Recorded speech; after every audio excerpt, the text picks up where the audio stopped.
Hey everybody, it's Duane Marino coming at you from Command Central. That's right, here we are in Command Central.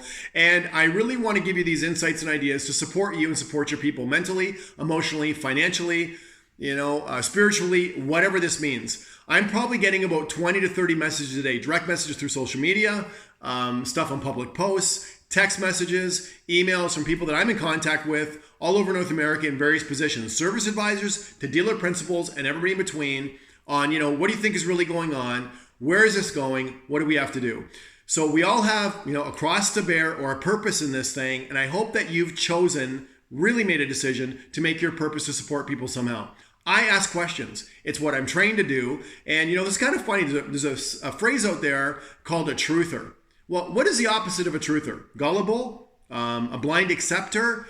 Somebody that's a liar? I don't understand it. Why would you not want to know the truth? My clients pay me a lot of money to tell them the truth and tell them their way in and out of situations. So I come from that world. If I went into a business consulting with somebody or training somebody to not tell them anything other than what I thought was the truth, that'd be a very, very large misrepresentation of myself and the world to these people. I tell everybody in every workshop to read every book, watch everybody on YouTube they can, all sides, and see every sales trainer or speaker or whatever that you can. From there, you're going to make your own opinion and your own assessments. And this video is no different than that.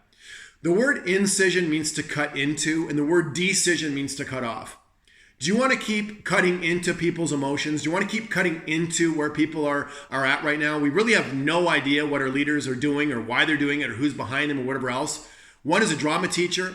The other one was a reality TV show host. You might not agree with everything or anything either one of them do, but you have to know they're formally trained in getting reactions. So those of you that want to keep slamming our leaders, all I need to tell you is this: vote whoever you want to vote for on election day, but support whoever's in office right now, because the more we don't support them, the worse this is going to be on everybody else. Everybody else. So there's three sides to every story, right? This side, that side, and the truth. Let's keep trying to find the middle way. The middle way is a place to live, and it is the place to run our businesses.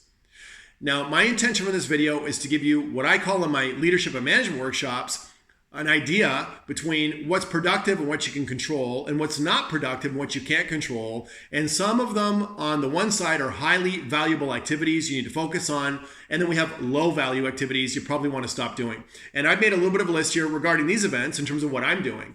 I'm very analytical. I map things out on a pen and piece of paper. I do pros and cons. I do balance sheets. I write down my goals. I write down my gratitudes. It goes on paper, and I step back and I assess it. I try not to be reactive. I try to be proactive. But if you know anything from my social media, I post stuff all over the map because I'm trying to find out information from you. You all have great insights and present valuable opinions and options that give me a way to assess my life. So I really look at everybody here to hopefully be supporters, be warriors, be soldiers, not be whiners, not be snowflakes. And when I go through right now a list of things, and if you want to, I'd be happy to send you this PDF if you just shoot me a message someplace, somewhere.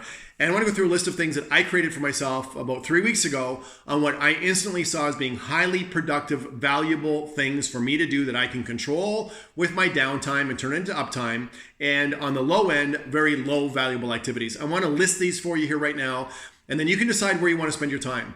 You're either going to invest your time or you're going to spend it.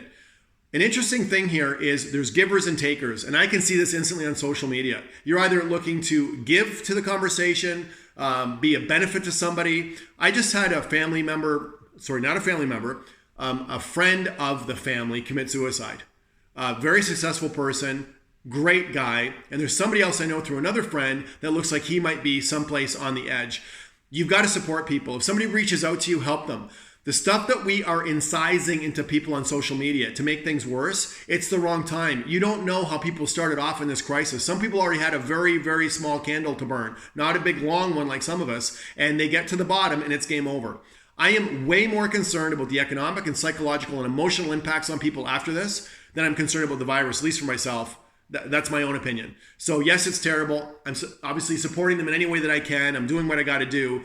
But I'm the person that's got to clean up the mess often and pick up the pieces and come up with solutions for a lot of people. So that's where I'm coming from all the time, is I'm trying to find out real solutions for real people that I've got to deal with by the dozens every day, even in this sort of lockdown, lockup situation.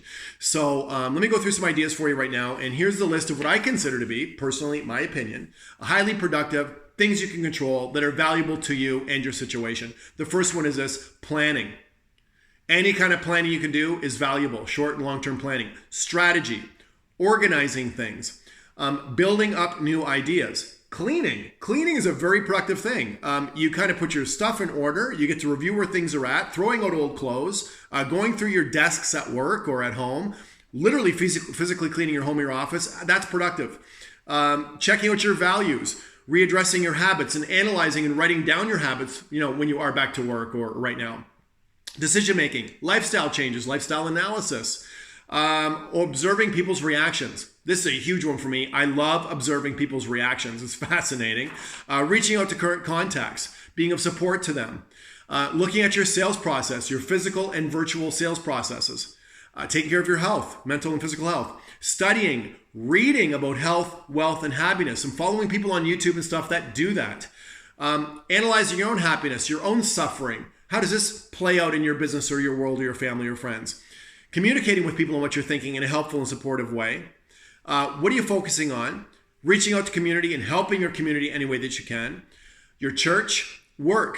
Okay, working is highly productive and valuable even if you're not getting paid for it. Build your skills. What actions are you taking? Are you putting your efforts in the right spots right now? Are you coaching others in any way that you can? Are you building your networks and trying to network with people that are similar to you or people that you can align with?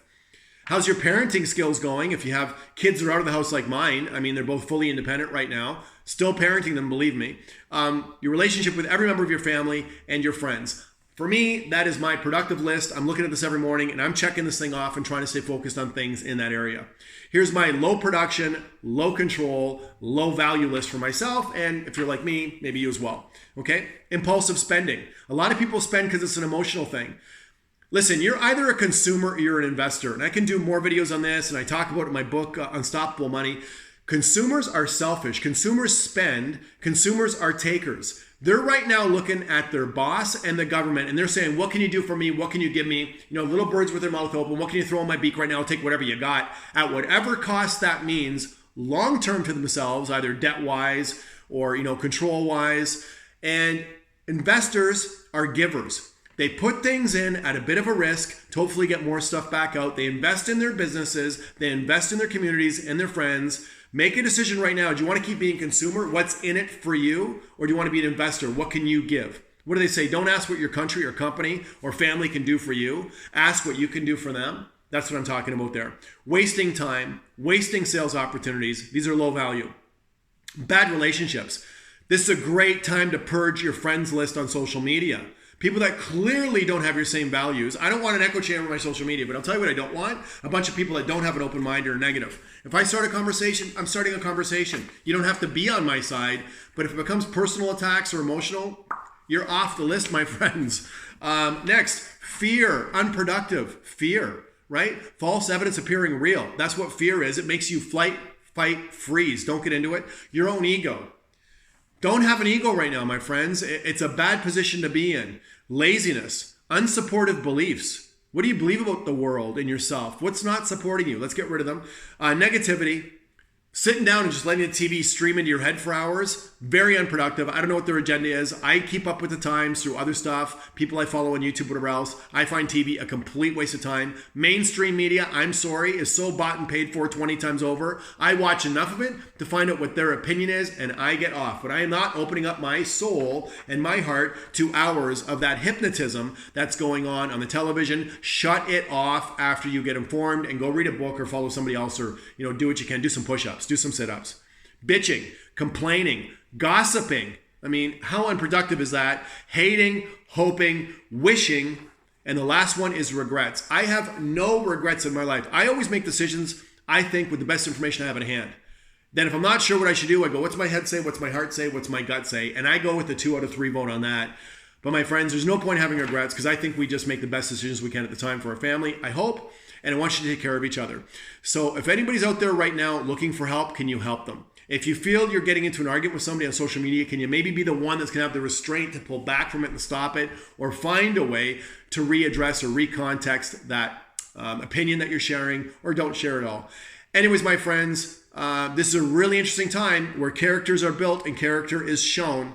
And once you kind of, build a character a positive way, it's with you for life. Same with your skills. So I'm going through this with you. It's a thing that we're all in on some level. I wish you the best for today. I hope you found this ideas helpful and insightful. Again, if you want that PDF, let me know. I'm Duane Marino. Great selling. If you are still selling anything, take care. We'll see you soon.